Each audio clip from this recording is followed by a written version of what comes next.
ایک درخت کو لوگ پوجنے لگے. تو وہاں ایک صوفی تھا, عبادت گزار تھا, شب زندہ دار تھا. اسے پتا چلا کہ لوگ درخت کو پوج رہے ہیں, تو اس کے دل میں بڑی غیرت جاگی. توحید کی غیرت ہوتی ہے, وہ جاگی اور وہ کھڑا ہوا, اس درخت کو کاٹ دوں گا جس کو لوگ اللہ کا شریک سمجھ رہے ہیں اور پوج رہے ہیں.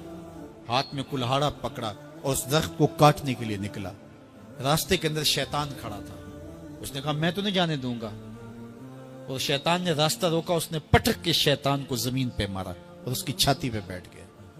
شیطان بہت مکار ہے اور وہ ہر ایک کو ایک طریقے سے نہیں لوٹتا, اس کے بڑے مکر و فریب اور دجل و تلبیسات ہیں. اس نے دوسرا طریقہ اختیار کیا. اس نے کہا جناب آپ عبادت گزار ہیں, تہجد گزار ہیں, شب زندہ دار ہیں, آپ درخت کو کاٹیں گے, لوگ آپ کے مخالف ہو جائیں گے, پھر آپ کو ان کے مقابل کھڑا ہونا پڑے گا, اور سویرے شام لڑائی ہی لڑائی, آپ کی عبادتوں کے وقت میں خلل آئے گا. تو آپ نے ان کی قبر میں تھوڑا جانا ہے, آپ کی قبر اپنی ہے, ان کی قبر اپنی ہے, آپ چھوڑیے ان کو. اور ساتھ ہی کہا کہ جب آپ مصلی اٹھایا کریں گے تو نیچے سے 1 درہم مل جایا کرے گا آپ کو, تو آپ اس سے اپنے کھانے پینے کا انتظام کر لیا کریں گے اور آپ فارغ البال بھی ہو جائیں گے. اس طرح باتوں میں لگایا اور وہ زاہد صاحب واپس آ گئے. نماز پڑھی, مصلی اٹھایا, درہم ملا, بڑے خوش ہوئے اور دلیلیں تراشنے لگے. واقعی مجھے کیا لگی, تمہیں غیر سے کیا, تم اپنی نہ بیڑو, تم اپنی قبر میں جانا ہے, جائیں وہ بھاڑ میں, مجھے کیا لگے, مجھے ان کے بارے میں کیا پوچھا جانا ہے. نمازیں پڑھتا ہے, ہر نماز کے بعد مصلی اٹھاتا ہے تو 1 درہم ملتا ہے. کافی دن گزر گیا, دل بھی آہستہ آہستہ مردہ ہو گیا. ایک دن مصلی اٹھایا تو کوئی درہم نہیں نکلا. پھر دوبارہ کلہاڑا اٹھایا, اٹھا, راستے میں پھر شیطان کھڑا تھا. کہا کدھر جا رہے ہو؟ کہا درخت کو کاٹنے جا رہا ہوں. شیطان نے کہا میں تو نہیں جانے دوں گا. اس کو تجربہ تھا کہ میں اس کو پٹک کے زمین پہ مارا تھا, یہ میرے سے طاقتور تو ہے ہی نہیں. اس نے پھر گریبان سے پکڑ لیا. شیطان نے پٹک کے زمین پہ مارا اور چھاتی پہ بیٹھ گیا. وہ زاہد صاحب پریشان ہو گئے, شیطان کو کہنے لگے کہ یہ کیسے ہوا, میرا تو تجربہ ماضی کا یہ تھا کہ میں طاقتور ہوں, تم کمزور ہو, لیکن اب تم نے پٹک کے مجھے زمین پہ مارا. تو کہا صاحب اس دن تم اللہ کی رضا کے لیے جا رہے تھے, آج تم درہم کے لیے جا رہے ہو. تو جب عمل میں خلوص نہیں رہتا تو پھر عمل نہیں رہتا, عمل میں قوت نہیں رہتی, پھر سجدے بے روح ہو جاتے ہیں, نمازیں بے ذوق ہو جاتی ہیں, صفیں کج دل پریشان, سجدے بے ذوق کہ وہ جذبے اندروں باقی نہیں. نماز روزہ حج زکات سب کچھ ہے باقی مگر تو باقی نہیں. پھر سب کچھ چلتا رہتا ہے لیکن رسم ہوتی ہے. لا یبقى من الاسلام الا اسمہ ولا یبقى من القرآن الا رسمہ. پھر قرآن پڑھا جاتا ہے, رسم ہوتا ہے. قرآن دل کو پھر نہیں بدلتا, اس لیے کہ رسم ادا ہو رہی ہوتی ہے.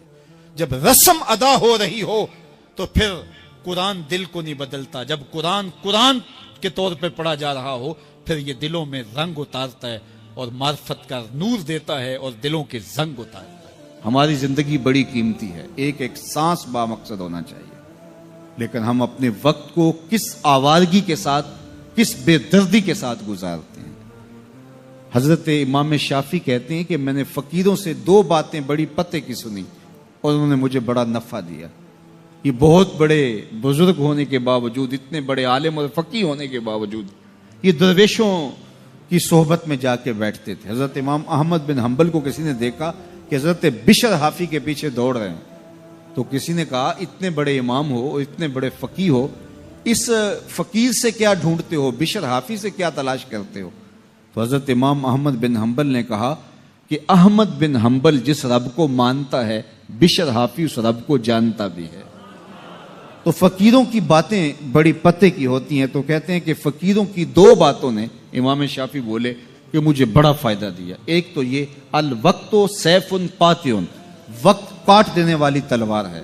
اگر وقت کو تم کاٹو گے تو ٹھیک, ورنہ وقت تمہیں کاٹ دے گا.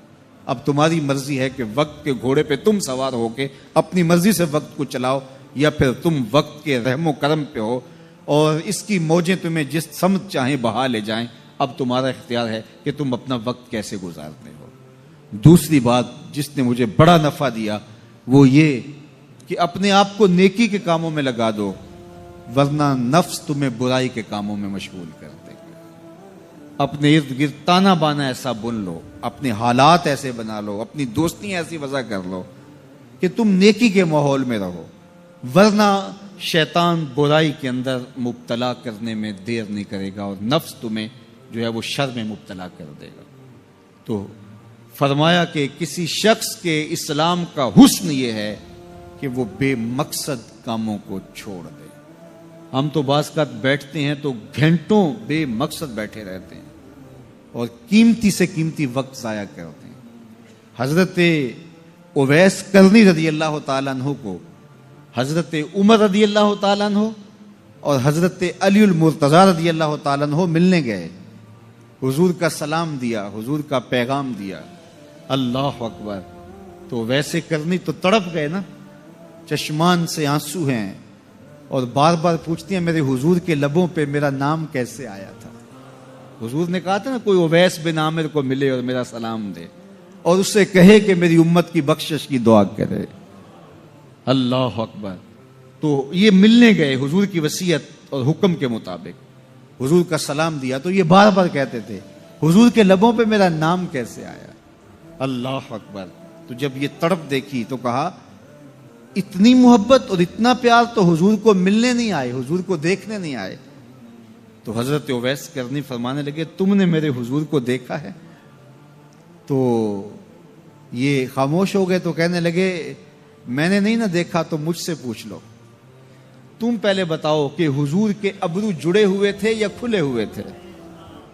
اللہ اکبر، تم نے تو حضور کو دیکھا ہے تو ذرا بتاؤ نا۔ پھر خود ہی فرمانے لگے جس نے نہیں دیکھا اس سے پوچھ لو۔ کہا کوئی قریب سے دیکھتا تو کھلے ہوئے نظر آتے، دور سے دیکھتا تو جڑے ہوئے نظر آتے۔ معلوم ہوا کہ حضور کی قربت میں ہی رہے ہیں اگرچہ بظاہر دور رہے ہیں۔ تو یہ اتنے جلیل القدر صحابی ملنے گئے، کچھ دیر باتیں کی، اس کے بعد حضرت اویس کرنی نے ہاتھ بڑھا دیے، کہا اچھا آپ نے بھی آخرت کی تیاری کرنی ہوگی، میں نے بھی کرنی، اچھا حشر کو ملیں گے۔ اللہ اکبر۔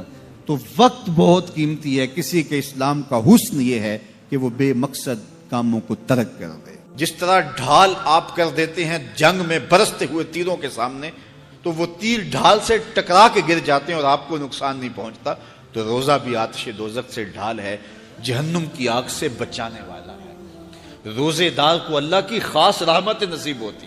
ایک حدیث میں آتا ہے کہ روزے دار کو دو خوشیاں نصیب ہوتی ہیں۔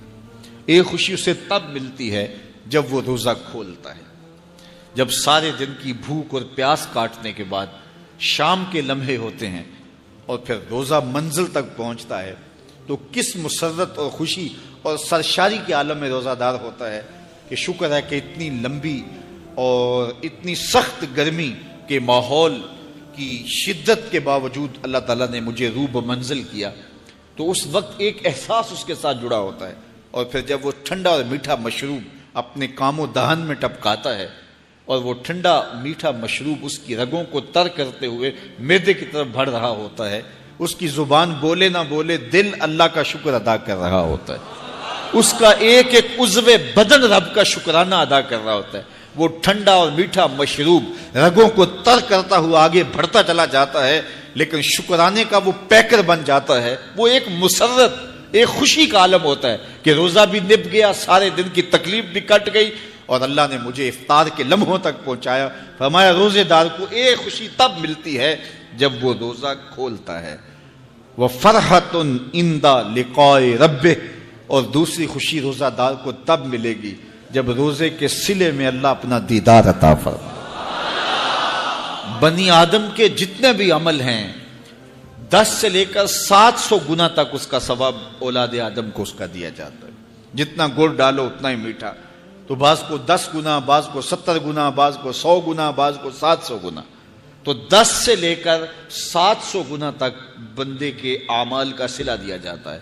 لیکن میرے حضور نے فرمایا لیکن روزہ جو ہے اللہ فرماتا ہے وہ میرے لیے ہے اور اس کا اجر میں خود عطا کروں۔ جب وہ خود عطا کرے گا تو کتنا عطا کرے گا؟ سخی اتنا بڑا ہو تو پھر کیا عطا کرے گا؟ بلکہ بعض نے اس کو عجزی ہی کی بجائے اجزا پڑھا ہے بصیغہ مجہول، کہ روزہ میرے لیے ہے اور اس کی جزا میں خود ہوں، باقی اعمال کی جزا جنت ہے، جنت کی نعمتیں ہیں اور بہت کچھ ہے، لیکن روزے کی جزا میں خود ہوں، اور جس کو وہ خود مل گیا پھر جنت میں مل گئی، جنت والا جو مل گیا پھر جنت بھی مل گئی، جنت کی نعمتیں بھی مل گئیں۔ تو روزہ اللہ کی خوشنودی کا ذریعہ ہے، اس کی رضا کا ذریعہ ہے۔